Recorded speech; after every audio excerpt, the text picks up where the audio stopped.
Hello, everybody, and welcome to Put That on My List, this show where people come in, tell me to watch movies, and they come with the questions. I'm Trey Jones, the programming director of SESU TV, and across from the table here is my guest, Spencer Lane, / co-host, soon to be.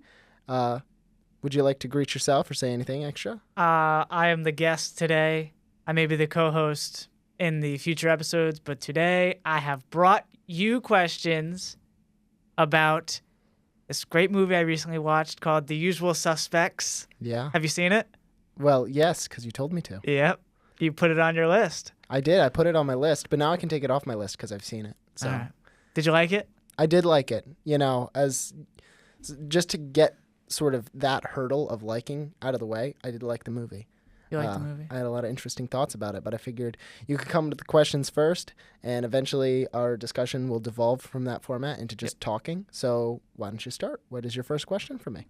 My first question, this is an easy question. What did you think of Benicio del Toro's accent in the film? I'll tell you what I thought. It was a bit distracting for me. I feel like he could have enunciated more. He could have, I feel like his words were very, very slurred, and it kind of took me out of it. But I will say he was probably one of my more, I liked his character a lot more than some of the other characters. Yeah, well, I'll say this to start out with. I did sometimes have a harder time understanding what he was saying. I didn't exactly know what accent he was emulating. Exactly. I feel like he was kind of riffing and making his own thing. But looking at the poster, because you got the iconic shot of them all lined up together at the police precinct or whatever. Yes. And he's in the middle and with the red shirt and everything. And so I always just assumed he was the main character. Me too. So obviously when I was like, oh, I can't really tell what this guy's saying, most of the time I was like, oh, that might be a problem. But then, by the way, we're going to spoil this. So I was wondering about spoilers because you can't talk about The Usual Suspects fully in depth without getting into spoiler territory. Okay, yeah. Turn off the episode if you haven't seen this already, and go put the movie on your list, and then immediately watch it, and then we give you permission to come back. Yes. So we're going to spoil it.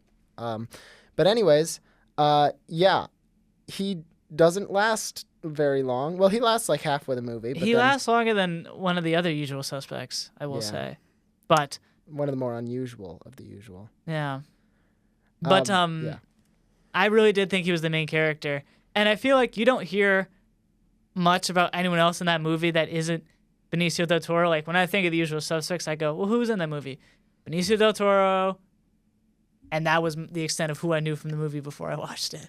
Yeah, I didn't know Kevin Spacey was in it. I was just thinking when he came on screen, he was really going to be doing his Seven shtick, which I think this movie came out before. Was it before Seven? Seven was 97 maybe? I don't know. I don't know. It's the 90s, but yeah, he was big, doing a lot of villainous stuff before the other villainous stuff. He was Lex Luthor in Superman Returns 2006. Okay, yeah, that makes sense. I watched it when I was a child. Superman's my favorite superhero. Thought he was all right in that, you know? Yeah. Just to let you both know, the films came out in the same year. Okay. The films came out in the same year. So the voice of God has come down and told us that the films came out in the same year. So yeah, thank you for that. So that explains a lot. No problem. Well, before we get too carried away talking about Superman, which, that's a very current topic, but before we get carried away with that, I'll just say, to close my thoughts on your first question, yes. I thought it was kind of a funky accent, but I kind of went with it because it was like they say, in Save the Cat, it's the main bit of character advice for if you have a character and you don't know what to do with them is to give them a limp and an eye patch. There's already a character with a limp in the movie, and it's not Del Toro's character, but in the spiritual sense, he has a limp and an eye patch with the accent. So I guess you remember him for that. You do. I want to address probably the best performance in the movie was Kevin Spacey's. Yeah, to be honest, it was. I can see why he had multiple movies come out in the same year. He was an acting machine. Yeah, it was like Jim Carrey, but dramatic. Yeah, because I I really I did not know. This whole movie, I was confused in a good way because I was like, who is Kaiser Sose? What is his deal? Why is Kevin Spacey so afraid of him? Yeah. I'll have to say this. I watched this movie with my parents in the room. I was just kind of originally planning on watching it by myself, but then they were like, oh, we should watch a movie together. And I was like, okay, well, if we're going to watch a movie together, I'll just watch the thing that I have to watch for this show. So I did that. And I got to be completely honest, my mom was saying from the start that she was expecting Kevin Spacey to stop limping at any moment and be the bad guy all along. What? Yep. And I was like, maybe she's just read too many books to watch too many films. She's been around the block, so I guess, I watch movies, but the twist fully caught me off guard. I really didn't expect it because I think it's like a double fake out where you're like, oh, well, it's got to be someone on The Usual Suspects, but then it's not revealed to be any one of the usual suspects, like, because they all get clipped on the boat, and then you're like, huh. Well, you have this very convenient sort of mysterious person, which it's nice because it's both convenient as a way to throw us, the audience, off, but because Kevin Spacey is throwing, or Verbal's the character name, he's throwing off the detective and making up most of the movie's events. The fact that all the usual suspects are getting killed off by some guy that we haven't met before, it could be anybody, but the whole unreliable narrator aspect of the movie, I think, was what made it work. Yeah. I think a very comparable movie to this in terms of the art of the twist would be Oh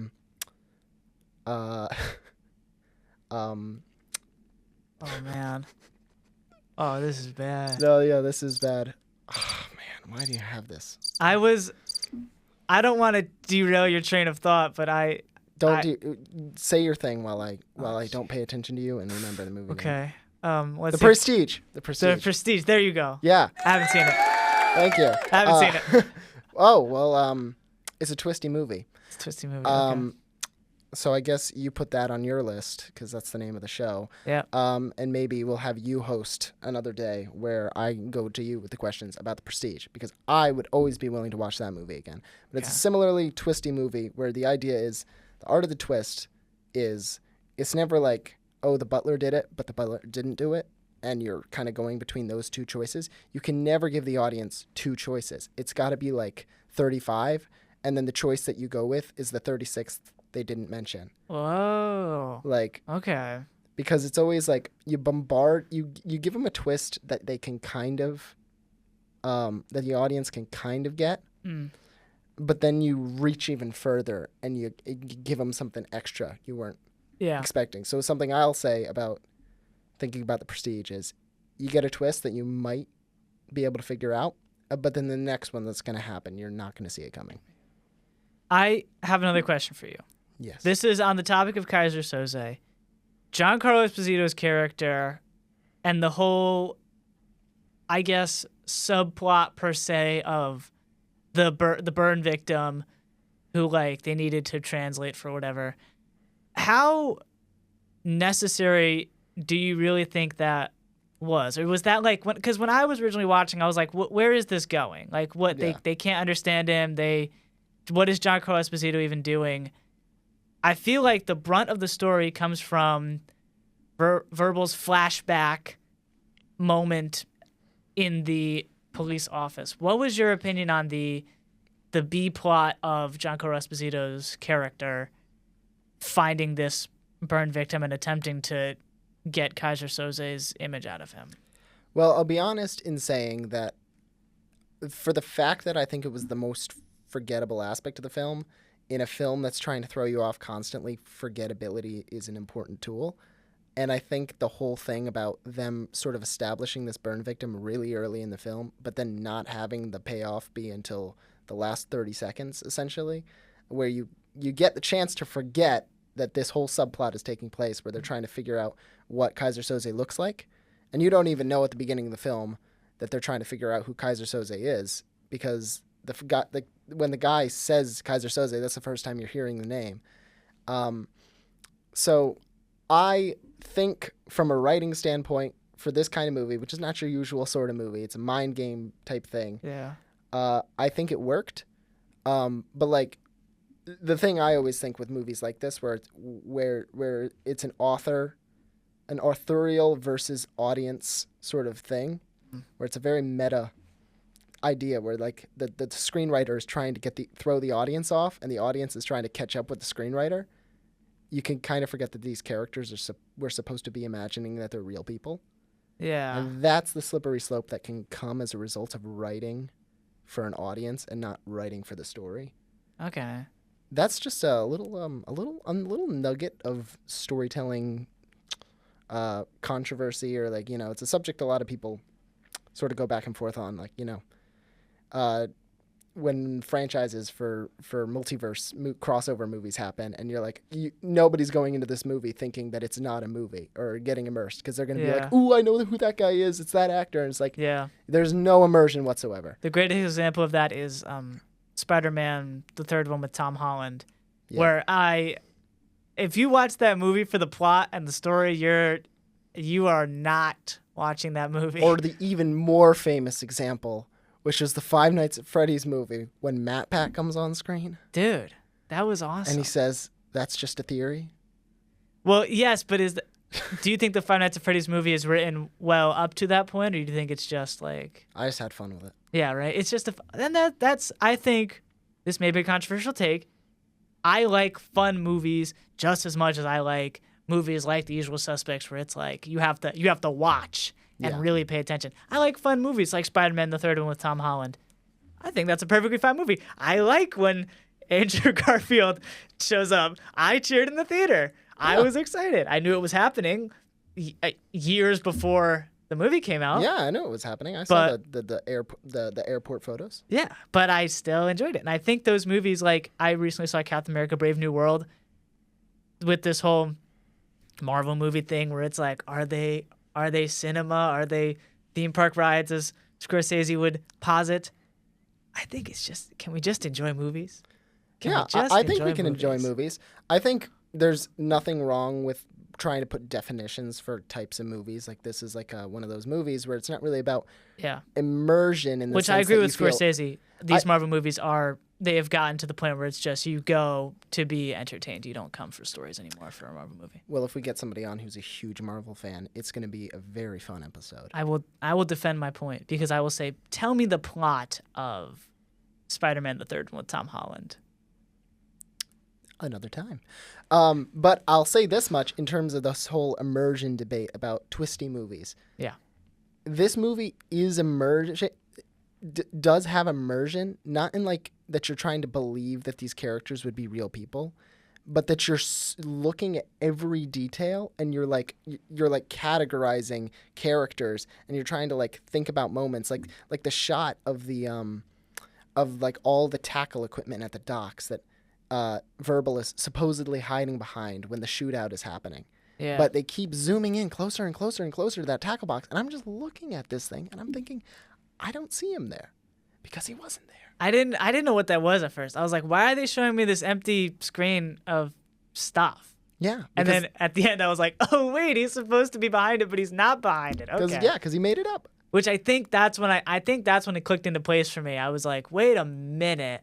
Yeah. Wait a minute. And then of course they don't let you, because as soon as you get it, it's already happened. Like Kevin Spacey's already running out of the thing. Yeah, they don't even give you a chance to feel like, oh man, I really got that. Because like that's the thing. My mom was like, oh, I bet he's not really limping. I bet he did it all along. But she probably wasn't expecting the part where, after he's left, the detective turns around and like Kobayashi and all these names that he's been talking about the whole movie, they're all just behind him, and he read them and he made it all up. That reveal was crazy. I was like, what are all these stupid names? He's right behind me, isn't he? Yeah, exactly. And it's like, I thought it was like Kobayashi. I just really thought he was going to be a Japanese guy. And Me too. Not. But of course, he wasn't. It was an intentional detail that the name didn't match the face because he just got it off a wall. Yeah. But that guy, the lawyer, who we don't even know what his name was, does exist. It's like his guy. It's his guy. It was very believable, Kevin Spacey's Verbal's whole thing of like well, I believe this guy was in a band in Illinois or whatever stories he was telling. Because I was like, Yeah. he seems like he's been around the block. You know, he got caught in a police lineup. They have his number, so I assume he's just a petty criminal who's been around the block. I was like, this all makes sense. And then it made even more sense. Yes. When the reveal. Such a good reveal. It is. I think this was like, sometimes it's like you want to go to a movie like this where it's just like you get to have fun just thinking, like being completely blown away, which is why who knows how many episodes from now, but before you leave, we're going to do an episode on The Prestige. So Prestige. Okay. I'll put it on my list. To get back to the whole question asking aspect, I don't know what question number you're on at this point. I think we're at 2. Oh, okay. So what's 3? You can do you not have a question? I have a. Well, you're supposed this is put that on my list. Okay. The show where you bring the movie and you bring the questions. Okay. I'm not asking you any questions. It's not in the contract. Okay. My third question is, I'm trying to think, because we talked about Giancarlo Esposito's character. That was good. Benicio del Toro's accent. Mm-hmm. I asked you before about Kevin Spacey, which I thought he was really good. I gave this movie a 9 out of 10. Okay. What is your rating for it out of 10? And then I guess you can justify as much as you want. I'll split that rating up into different categories. Okay.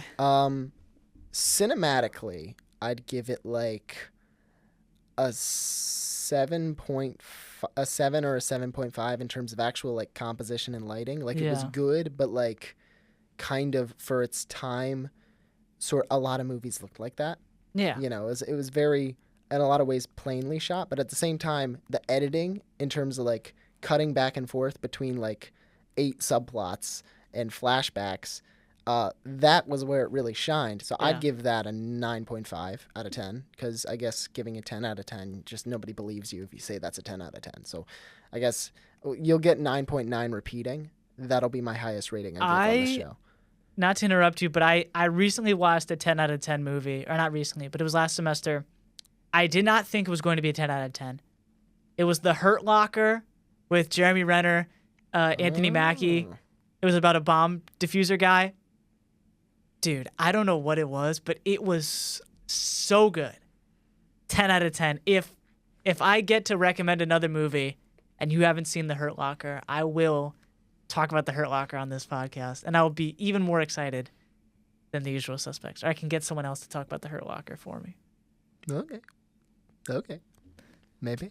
But I would like to, back to you. You were talking about how this is a 9.5 repeating out of 10 for the editing. The 9.5 for editing, a 7. I'll just say, because I gave so much credit to the editing, I'll say 9.5 for editing and a 7 for cinematography. Mm-hmm. And I'll give 10s across the board for acting. And script, I'd also give it like, here I was. I just gave it a 10. What the heck? Just, I guess, ignore everything I just said. And then I guess I would say for the screenwriting, which is the part we talk about the most and is definitely what this movie's most famous for, I would say like a 9.7. Yeah. Very good writing. It made me, I want to be a writer, but I go back and forth sometimes where I'm like, but is my writing even, like, should I even try? And then I watch movies like this and I go, I need to try. Yeah. Because I need to write something even half as good as The Usual Suspects. Yeah. And it's the type of thing where The Usual Suspects, like the characters, it breaks many a writing law. Yes. Like I do a lot of screenwriting. I've read a lot of books about screenwriting, and I have kind of an idea in my head about what a good screenplay is. And the example that comes up is not this movie. No. Like my example that comes up is usually like a simpler plot. Like what would be my usual example of a good screenplay? It'd be like I don't know. You answer that. 12 Angry Men. It'd be like it'd be No Country for Old Men. It would have men in the title. Yeah. As the last word of the title. 2.5 Men. Yes. That's not a movie. Okay. But 3 Men and a Baby. Three Men and a Baby. Okay. With the ghost in the background. Have you heard that urban legend that there's a ghost in Three Men and a Baby? I have. Dude, that would keep me up at night. I was 7 years old. I was watching the top 10 scariest things in movies. Dude. Was it Screen Rant? I was a Watch was Mojo kid. Okay, it was Watch Mojo. I was a Watch Mojo both. kid. I was both. Dude. And I was terrible with it. Like I would get scared so easily, but then right before bed I'd be like, what scary video will I watch tonight? Okay, but the best place for scary videos in like 2015 was Danger Dolan. Ooh, I was not a Danger Dolan kid. Yeah. I don't know what was happened a to that guy, to be fair. Watch Mojo kid, and then my teenage years, and we could start talking about a movie right after I get over this. Okay. I immediately went to commentary YouTube videos. Like I went from top tens to like your Leafy is here's, your iDubbbz, your all the terrible people that a 13-year-old boy would love in 2017. And look how we turned out. Yeah. Yeah. Here we are. Very, very interesting people. But do you think the books you've read on this is probably an easy question. The books you've read on screenwriting, how much do you think you've improved? Do you think, let me rephrase it, you've learned more reading screenplays and seeing movies and stuff like acted out, or from like reading about how to write a good one? There is, and this is a great movie to discuss for this question. There is equal parts usefulness, I'd say, because a screenplay book, or the best of the best of YouTube screenplay guides, because there's a lot of stuff on the internet about how to write, and it's not all helpful. Yes. It's so good at telling you what you shouldn't do, as if like you'll be executed if you don't follow it. Like, but then you watch movies and they break all the rules, and yet somehow still those same people who said that you had to follow those rules, they'll give those movies that break the rules they talked about, and they'll say, but this movie's really good. Yeah. And that's your example of a good movie right there. Yeah. So I guess we kind of overthink it sometimes. Yeah. The biggest tool a screenwriter has is their gut. So take that as you will. Like, if you think it will work and you have a marginal degree of success, it probably will. Yeah. But, be prepared to not do it if it doesn't. Yeah. I have an anecdote because I honestly, almost prefer writing for like TV and stuff, because I had the script writing class and I wrote a short film script, and I was like, this is about the length of like what I can do. I almost feel like I'm to put it in a musical term, I almost feel like I'm tone deaf when it comes to actually being able to like write like what's good with writing. I just go off of what I've seen. Like I cannot tell you, like, if someone's like, well, why did you write it like this? I'd be like, because that's how it is in TV and movies. So to answer my own question or loop it back to my own question, I almost feel like the better way for me to learn is by just seeing what works. Because I feel like if people tell you what doesn't work, it's kind of like, well, I'm like, well, why? Like, it doesn't work. Okay, then why are you telling me? And then, like, I don't like putting myself in a box. I don't like being like, well, I have to do it like this, which is why we're in the advanced fiction writing class together. Oh, yeah. It's like harder for me to write because I'm like, I have to keep myself constrained. And I still write good stuff, pat myself on the back. I still write good stuff. I haven't read. I mean, you're in the last group for Stories Due, so I mean, I have yet to see some of your materials. So. And I also, my biggest thing is everything has been done up to this point, and this applies to both in the smaller scale with the classroom, but also like just in general with writing and stuff. It's not about writing something well, because you're not in the 21st century, in the year 2025. You're not going to be the first one to write a story about anything anymore. It's all been done. So I think the best way to do it is to see what has been done and go off of what you can do with that, which is what I think my philosophy has been with writing. And I think in our class, in the smaller example, it's just I'm reading all these stories and I'm like, well, I touch on this in my story, or I have this plot in my story that's kind of showing up here. But it's just about like, how can I take what I've done, what I've seen, and push it forward? Because I think that's the next big thing is, if we want people talking about our movies in 20 years, it can't be, well, I've never seen a twist before like this. It's got to be the twist you thought was going to happen. They do it so crazy. It's like, it's at the end of the day, a lot of the best stories, and this is going to contradict the subject of our show today, but a lot of the best stories are the simple ones that you've heard before, but it's all in the execution. Yeah. You know, there's usually, you know, a limp in an eye patch. Like, something changes it up to make this movie different from that movie. Yeah. But I mean, if you don't want to have the track record of like M. Night Shyamalan, you know, just chasing that twist, just chasing the high of The Sixth Sense for your entire career, except for that one Avatar live action remake, which I guess had nothing to do with any of that. But if you don't want to be stuck just chasing a feeling of throwing your audience off, you got to look at how you can do things differently by doing them the same. Yeah. And that doesn't make any sense. No, but that's why you got to think about it. I hope the listeners get what you're saying, because I think I get what you're saying. This is actually a fun anecdote, or kind of ties it to what we've been talking about. My original story for advanced fiction writing was going to be, I just watched Usual Suspects, and I was like, I want to write something exactly like that. I just want to write a twist. I want to write a crime, like thriller type thing.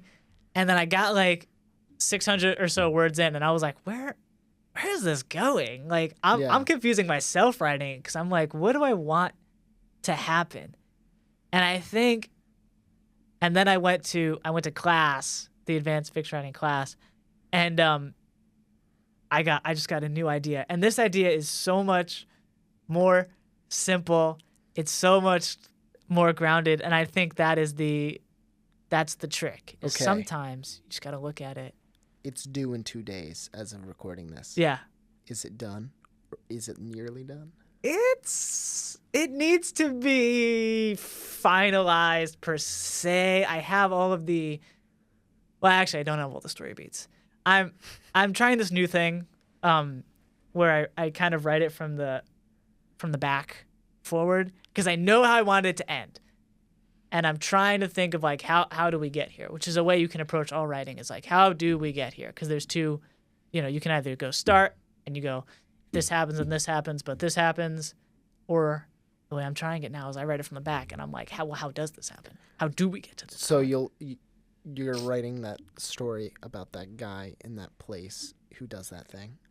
Yeah, I'm writing the story about the character, because the constraints we have is like, has to be a character, has to be realistic, has to be has to have conflict. I'm like, I have the ending of the conflict where I'm like, I want him to end up like this. Oh, okay. I thought you were gonna spoil it. I'm not gonna. I haven't read it. I have been trying to not spoil it for 4 weeks now. I'm so excited for people to actually read it, because I think the only person I told was my mom. Okay. Which is Moms going get to know be things. Yes. My mom knows a lot of things. That's going to be a continuation. Far into the future, when I'm actually writing stuff for film and TV, I'll keep it very secret, except for my mom. I'll say, Mom, you'll never guess what I'm writing, and I'll probably be breaking NDA, but it's my mom. What are they going to do? What are they going to do? Take my mom to court? This will be used in 20 years when my mom is in court. And they'll go, what did your son say 2025? And I'll go, I can't even remember what I said yesterday. Well, we are kind of surrounded by cameras right now. Well, yes, that's the point of a video podcast. I think we've gone on long enough not talking about the movie. Okay, yeah. I mean, there's application. Here's the thing. Every movie, you learn something in its application. And you were talking about how you watched this movie and you got an idea. And because you wanted to just emulate the movie, you didn't know where to go from there, because it was just, you had the movie in your head when you were writing it. So the lesson to learn, and it'll be the same lesson with every movie we watch, the good and the bad, is you watch movies not to get that instant gratification of being like, oh, I know my next project, and it's just this with like a different coat of paint. It's like, I'm not going to do any more references to indie video game franchises, because like I guess a lot of people don't know what those are. But you got to make a library in your head. You've got to have a Sherlock Holmes mind palace in your head of Yeah. movies, because people aren't going to be able to, as you're right, everything's been made already. Yes. People aren't going to be able to tell you're emulating something if you emulate like 600 movies at the same time. or something. Exactly. So that's the whole thing. I'm learning from this movie, but I'm not going to go and I'm not going to like write a screenplay that's just this movie again. But I'm sure there'll be something. The two usual suspects. The two usual suspects. There'll be something probably subconscious that I learned from this film about twisting, about as I said earlier, about throwing the audience off with giving them the twist they could predict and then twisting again. Yeah. You got to have that double twist, because like the single twist has been done and it can't be done so again. Many times. It can't be done again because we all can predict it. Yeah. So if you want to write a movie where it's not really about immersing the audience in the world, and instead it's immersing the audience in this guessing game, you've got to play the game right, and you've got to make the payoff worth it. Yes. And I guess that is, unless you have any other questions, seeing as we've gotten to this nice, neat little resolution here. Yeah. I'd say, we've learned our lesson from this film. I would like to say that all of this, what we talked about today, is not to say that there isn't space in film and TV for stories that immerse you in the world, for stories that are just plain and simple. This is the story. It's being told with these characters. I think that there is just enough room. As much as I love this movie, I'm a sucker for a good Mr. Mom. Yeah. I'm a big Michael Keaton fan. I love The Founder. I love Mr. Mom. There's no twist in either of those movies, but they're in my top two. And I do want to ask, you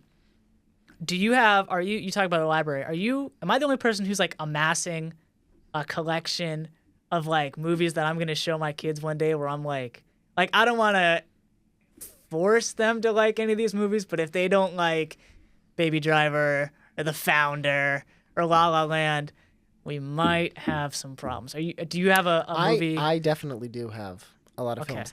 I've thought about it more from the kids family movie angle, not as much jumping straight into like. So I shouldn't show my kid Birdman. Not to start.